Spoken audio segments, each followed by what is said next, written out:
जय हिंद students.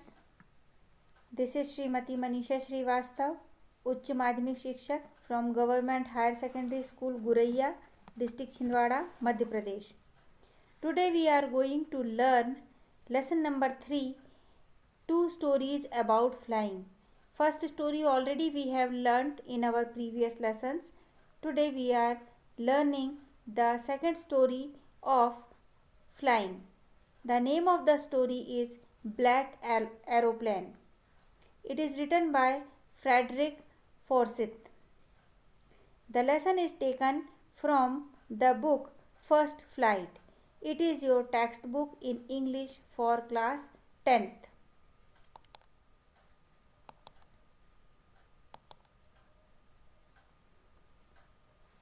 Let's start the story. Very interesting story. We are going to learn today, that is Black Aeroplane. Before reading the story, let me explain you the chapter's overview. The story highlights the fact that with courage and determination we can face all the challenges and trouble that comes in our lives.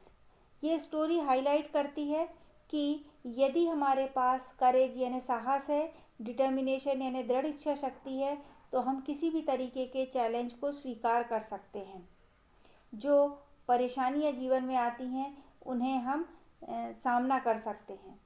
In the story the narrator was flying his Dakota aeroplane from France to England.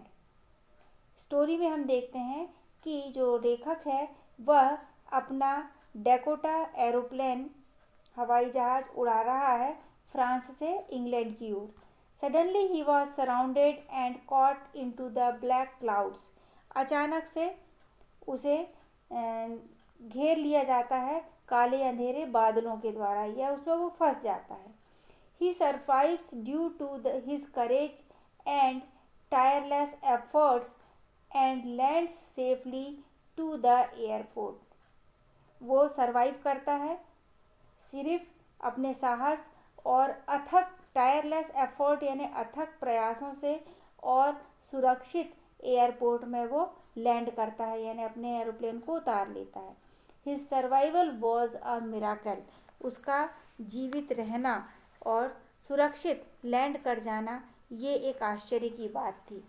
Let's start the story. The moon was coming up in the east behind me and stars were shining in the clear sky above me. चंद्रमा ऊपर की ओर जा रहा था, in the east पूर्व की ओर, पूर्व में, behind me मेरे पीछे, and stars were shining in the clear sky above me और मेरे ऊपर आकाश में स्टार्स शाइन कर रहे थे, चमक रहे थे। There wasn't a cloud in the sky. ये इनिशियल पोजीशन है कि उस समय आकाश में कोई भी बादल नहीं थे। I was happy to be alone high up above the sleeping countryside.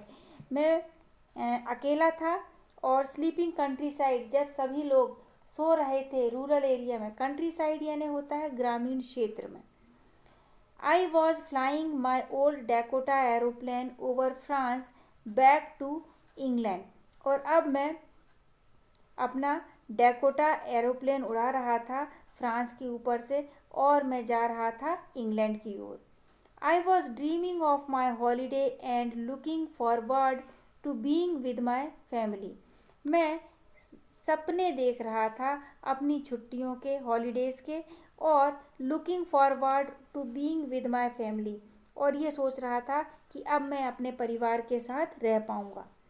I looked at my watch 1:30 in the morning.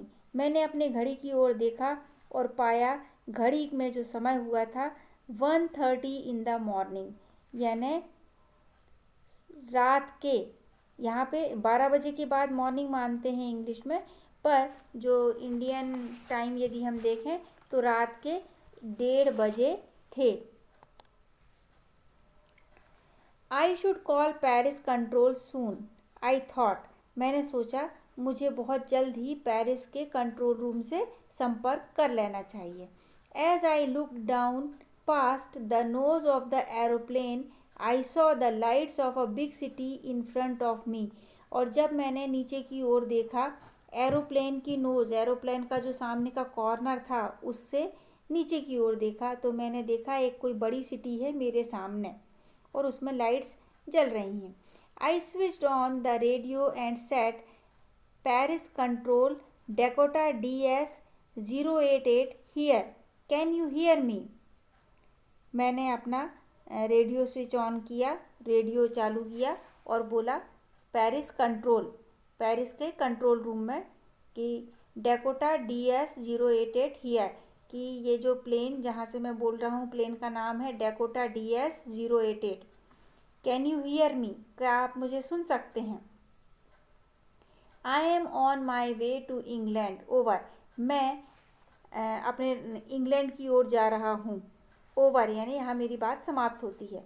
The voice from the radio answered me immediately, radio से आवाज़ तुरंत आई, यानी मेरे बात का तुरंत जवाब मिला. DS-088 I can hear you, DS-088 ये उस एरोप्लेन का नाम है जिस पर लेखक था. हम आपको सुन पा रहे हैं, ये कंट्रोल रूम से साउंड था. You ought to turn 12 degree west now, DS-088 over. अब लेखक को वहाँ से डायरेक्शन मिल रहा है कंट्रोल रूम से कि आप अपने डेकोटा को DS-088 को 12 डिग्री पश्चिम की ओर यानी 12 डिग्री पश्चिम की ओर घुमा लीजिए. ओवर, मेरी बात समाप्त होती है. I checked the map and the compass, switched over to my second and last fuel tank and turned the Dakota 12 degrees west towards England. मैंने मैप चेक किया, कंपास जो है दिशा निर्देशन के लिए रखा जाता है. नॉर्थ साउथ ईस्ट वेस्ट, हमको नॉर्थ साउथ का डायरेक्शन मिलता है और उससे ईस्ट वेस्ट हम निकाल लेते हैं. और switch over to my second and last fuel tank, और यानी एक से ज़्यादा फ्यूल टैंक होते हैं एरोप्लेन में. जब एक टैंक का फ्यूल ख़त्म हो जाता, फ्यूल यानी जैसे डीजल पेट्रोल होता है हमारी गाड़ियों को टू व्हीलर चलाने के लिए, वैसे ही फ्यूल यानी ईंधन के जो टैंक रहते हैं. तो अंतिम टैंक जो दूसरे नंबर का टैंक था उसकी तरफ मैंने देखा और अपने डेकोटा को टर्न कर लिया, मोड़ लिया 12 डिग्री पश्चिम की ओर, जो कि इंग्लैंड की ओर जाता था. I'll be in time for breakfast, I thought. मैंने सोचा कि नाश्ते के समय तक मैं पहुंच जाऊंगा. A good big English breakfast. Everything was going well. It was an easy flight. अच्छा इंग्लिश ब्रेकफास्ट यानी जैसा इंग्लिश पीपल लोग भोजन सुबह का नाश्ता करते हैं, उस समय तक मैं पहुंच जाऊंगा. हर चीज़ अच्छी तरीके से चल रही थी. It was an easy flight, बहुत आराम की ये मेरी उड़ान थी. Paris was about 150 kilometres behind me when I saw the cloud. Paris मेरे से 150 किलोमीटर पीछे छूट चुका था जब मैंने देखा कि अब यहाँ पे बादल हैं. स्टॉर्म क्लाउड, बादल भी साधारण नहीं थे, तूफान वाले बादल थे. दे वर ह्यूज, बहुत विशाल का है, ह्यूज यानी विशाल. They looked like black mountains standing in front of me across the sky. बिल्कुल इस तरीके से लग रहे थे कि ये काले रंग के पहाड़ हैं जो मेरे सामने खड़े हुए हैं अक्रॉस द स्काई, पूरे आसमान में. I knew I could not fly up and over them and I did not have enough fuel to fly around them to the north or south. मैं जानता था कि मैं इन बादलों के ऊपर से नहीं उड़ान भर सकता और ना ही उनके बाजू से यानी उनको घेर के उत्तर की ओर या दक्षिण की ओर जा सकता था. कारण यही था कि मेरे पास इनफ फ्यूल नहीं था. Did not have enough fuel यानी पर्याप्त ईंधन नहीं था. ought to go back to Paris I thought, but I wanted to get home. फिर मेरे मन में विचार आया कि चलो वापस पेरिस ही चलता हूँ, पर मैं अपने घर जाना चाह रहा था। आई वॉन्टेड दैट ब्रेकफास्ट, और मैं चाह रहा था कि सुबह का जो ब्रेकफास्ट था वो मैं अपने परिवार के साथ करूं। आई टेक द रिस्क, मैंने सोचा चलो मैं रिस्क लेता हूँ, यानी खतरा उठाता हूँ, तूफान से ही गुजरता हूँ। I thought and flew that old Dakota straight into the storm, और उस तूफान के बीच मैंने सीधे अपने पुराने डैकोटा एरोप्लेन को आगे बढ़ा दिया। Inside the clouds everything was suddenly black, जब क्लाउड के अंदर मैं पहुंचा तो मैंने पाया कि हर चीज़ आसपास अंधेरा हो गया है। It was impossible to see anything outside the aeroplane, aeroplane के बाहर कुछ भी नज़र नहीं आ रहा था, यानी असंभव था एरोप्लेन के बाहर कुछ भी देख पाना, क्योंकि बाहर पूरा अंधेरा था।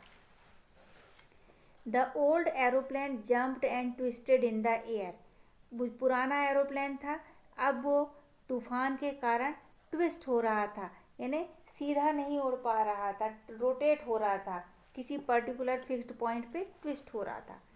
I looked at the compass, फिर मैंने कंपास की ओर देखा, यानी दिशा निर्देशन के लिए जो नॉर्थ साउथ की दिशाएं बताता है उस कंपास को देखा। I couldn't believe my eyes, the compass was turning round and round, अब मुझे अपनी आंखों पे विश्वास नहीं हुआ, क्योंकि कंपास जो है राउंड एंड राउंड, गोल गोल घूम रहा था। It was dead, compass dead हो चुका था, मतलब अब वो काम नहीं कर रहा था। इट वुड नॉट वर्क, अब ये काम नहीं करेगा। The other instruments were suddenly dead too, और जो दूसरे इंस्ट्रूमेंट यानी सहायक यंत्र थे जो मुझे सहायता कर रहे थे एरोप्लेन उड़ाने में, वो भी अचानक से डेड हो गए, यानी उन्होंने भी काम करना बंद कर दिया। आई ट्राइड द रेडियो, फिर मैंने कोशिश करी कि मैं रेडियो से संपर्क स्थापित करूं। Paris control can you hear मी, मैंने रेडियो में बोला पेरिस कंट्रोल। पेरिस उस स्थान का नाम जहां के ऊपर से एरोप्लेन उड़ रहा था। क्या आप मुझे सुन सकते हैं? देयर वॉज नो आंसर, वहाँ से कंट्रोल रूम से कोई जवाब नहीं आया। The radio was dead too, radio भी अब काम नहीं कर रहा था। I had no radio, no compass and I could not see where I was, ना मेरे पास रेडियो था, ना कंपास था, और ना ही मैं ये देख पा रहा था कि मैं कहाँ था। I was lost in the storm, मैं तूफान में खो गया था। Then in the black cloud quite near me I saw another aeroplane, फिर मैंने देखा पूरे अंधेरे बादलों में एकदम मेरे पास एक और साइड बाय साइड एक और एरोप्लेन है। It had no lights on its wings, उस एरोप्लेन के पंखों में लाइट नहीं थी, रोशनी नहीं थी। But I could see it flying next to me through the storm, पर मैं ये देख पा रहा था कि वो एरोप्लेन मेरे ठीक बाजू से गुजर रहा है तूफान के बीच से। I could see the pilot's face turned toward me, मैं ये भी देख पा रहा था कि वो जो दूसरा एरोप्लेन उड़ रहा है मेरे साथ साथ, उसके पायलट का फेस मेरी ओर घूमा, चेहरा मेरी ओर घूमा। I was very glad to see another person, मुझे बहुत खुशी हुई कि कोई और व्यक्ति भी वहाँ पर मौजूद है। ही lifted one hand and waived, उसने एक हाथ उठाया और वेव किया यानी हाथ हिलाकर अभिवादन किया। Follow me, he was saying follow me यानी मेरे पीछे पीछे आओ, ऐसा वह बोल रहा था कि मेरे पीछे आओ। He knows that I am lost, वो जानता था कि मैं खो चुका हूँ। I thought he is trying to help me, मैंने सोचा कि वो जानता है कि मैं खो चुका हूँ और वो मेरी मदद करना चाह रहा है। देखें चित्र में भी कि लेखक को बाहर एक एरोप्लेन नज़र आ रहा है तूफान के बीच। He turned his aeroplane slowly to the north in front of my Dakota so that it would be easier for me to follow him. उसने अपने एरोप्लेन को थोड़ा स्लोली नॉर्थ उत्तर की ओर लेके गया और मेरे डैकोटा के सामने सामने चलाने लगा सो दैट ताकि ये मेरे लिए सरल हो जाए कि मैं उसे आसानी से फॉलो कर सकूं, यानी उसके पीछे पीछे चल सकूं. I was very happy to go behind the strange aeroplane like an obedient child. मैं बहुत खुश था और मैं उसके पीछे अजनबी स्ट्रेंज यानी अजीब एरोप्लेन के पीछे एक आज्ञाकारी बच्चे की तरह चल रहा था. After half an hour the strange black aeroplane was still there in front of me in the cloud. लगभग आधा घंटे बाद वो जो अजीब सा एरोप्लेन था वो अभी भी मेरे सामने था बादलों में. Now there was only enough fuel in old Dakota's last tank to fly for 5 और 10 मिनट्स मोर. अब ये पहले ही बता दिया था कि लास्ट फ्यूल टैंक से लेखक अपना डैकोटा उड़ा रहा था और अब उस लास्ट टैंक में भी 5 या 10 मिनट तक और उड़ान भरने के लायक फ्यूल बचा था. I was starting to feel frightened again, but then he started to go down and followed through the storm. मैं थोड़ा डर गया था पुनः, पर अब मैंने देखा कि वो जो एरोप्लेन था वो नीचे की ओर तूफान से बाहर मुझे लेके जा रहा था. Suddenly I came out of the clouds and saw 2 long straight lines of light in front of me. अचानक से मैंने देखा कि 2 लंबी स्ट्रेट लाइन हैं और लाइट्स हैं मेरे सामने. It was a runway. ये एक रनवे था एयरपोर्ट का. I was safe. अब मैं सुरक्षित था. I turned to look for my friend in the black aeroplane. मैं पलटा और मैं देखना चाह रहा था कि वो जो ब्लैक एरोप्लेन में मेरा मित्र था जो मेरी मदद कर रहा था वह कहाँ है. But the sky was empty. पर आसमान पूरी तरह से खाली था. There was nothing there. वहाँ पर कुछ भी नहीं था. कुछ भी नहीं था मतलब वो जो एरोप्लेन जिसने लेखक की मदद किया था, जिसके पीछे पीछे लेखक अपना एरोप्लेन लेके आया था, या वो जो फ्रेंड जो एरोप्लेन के अंदर था, कुछ भी ऐसा लेखक को वहाँ पर दिखाई नहीं पड़ा. The black aeroplane was gone. जो काला एरोप्लेन था वो जा चुका था. आई could not see it anywhere.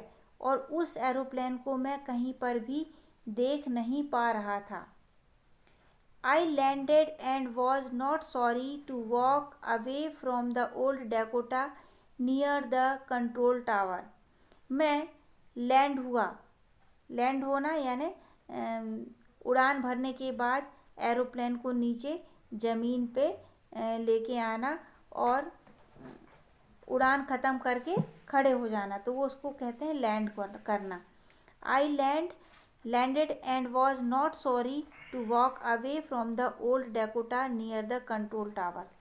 मैं उतरा और बड़े दुख की बात है, सॉरी कह रहा हूँ कि मैं अपने डैकोटा से उतर के दूर जब जा रहा था तो मुझे कोई दुख महसूस नहीं हो रहा था और मैं पहुँच रहा था कंट्रोल टावर की ओर. I went and asked a woman in the control centre where I was and who the other pilot was. जब मैं वहाँ पहुँचा तो वहाँ कंट्रोल सेंटर पे एक महिला बैठी हुई थी. तो मैंने उससे पूछा वेयर आई वॉज, मैं कहाँ था, and who the other pilot was, और जो दूसरा पायलट था वो कौन था. आई वॉन्टेड टू से thank you.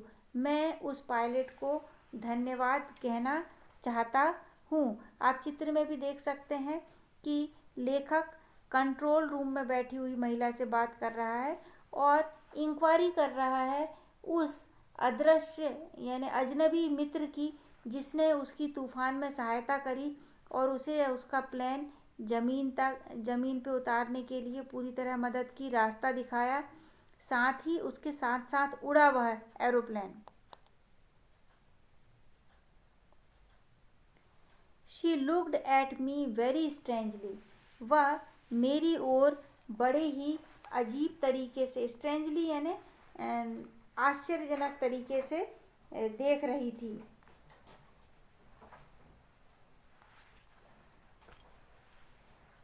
And then laughed, और उसके बाद हंसने लगी। अनदर एरोप्लेन, दूसरा एरोप्लेन, यानी आश्चर्य से पूछ रही थी वो। अब देयर इन द स्टॉर्म, ऊपर वहाँ तूफान में। No other aeroplane were flying tonight, उसका जवाब था कि कोई दूसरा एरोप्लेन आज रात उड़ ही नहीं रहा था।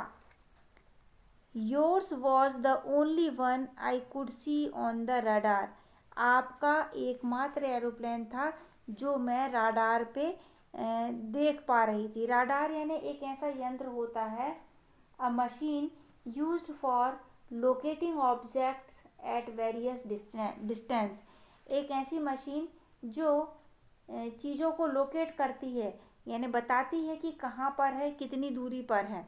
तो राडार पे मुझे सिर्फ आपका ही एरोप्लेन नज़र आ रहा था। There was no other aeroplane.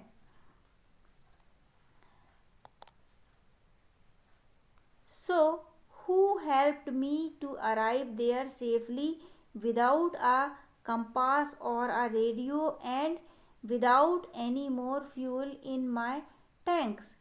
अब ये लेखक के लिए बहुत ही स्ट्रेंज क्वेश्चन है, अजीब सा प्रश्न है कि भाई ऐसा कौन था जिसने मुझे सुरक्षित बिना किसी कंपास के, बिना किसी रेडियो के और बिना किसी अतिरिक्त ईंधन के मुझे सुरक्षित यहाँ पर पहुँचने में मदद की। कौन था वो? Who helped me? Who was the pilot on the strange black aeroplane? अब ये भी एक बहुत क्यूरियस क्वेश्चन बनता है कि उस काले एरोप्लेन में पायलट कौन था जो मेरी मदद कर रहा था। फ्लाइंग इन द स्टॉर्म, और साधारण परिस्थितियाँ नहीं थी, वो मदद भी तब कर रहा था जब मैं तूफान में उड़ रहा था। विदाउट लाइट, और ये वाली बात भी थी कि मेरे एरोप्लेन में तो लाइट थी लेकिन उसके एरोप्लेन के विंग्स में लाइट भी नहीं थी। अब ये जो क्वेश्चन था ये लेखक के साथ बहुत ही अजीब सा प्रश्न जो लाइफ टाइम उसके दिमाग में घूमता रहा कि आखिर कौन था जिसने इतनी विपरीत परिस्थितियों में लेखक की मदद की थी। तो यहाँ हमारी स्टोरी समाप्त होती है। स्टोरी में जो बात आती है कि कौन था जिसने लेखक की मदद की, तो जैसा कि मैंने शुरू में ही, आरंभ में ही आपको चैप्टर ओवरव्यू में बताया था कि ये हमारी या लेखक की खुद की करेज और डिटर्मिनेशन था कि उसे तूफान से बाहर निकलना है। उस करेज और डिटर्मिनेशन ने ही एक एरोप्लेन का रूप लेके एक मित्र के रूप में छद्मवेश बनाकर उस तक सहायता पहुंचाई और वह उस तूफान से लड़ पाया। मतलब करेज और डिटर्मिनेशन ही वो साथी थे जो उसके साथ हमेशा रहे, जो लाइफ टाइम उसके लिए क्वेश्चन मार्क बन गए कि आखिर कौन था जिसने उसकी मदद की। तो यहाँ हमारी स्टोरी समाप्त होती है। Thank you, have a great day.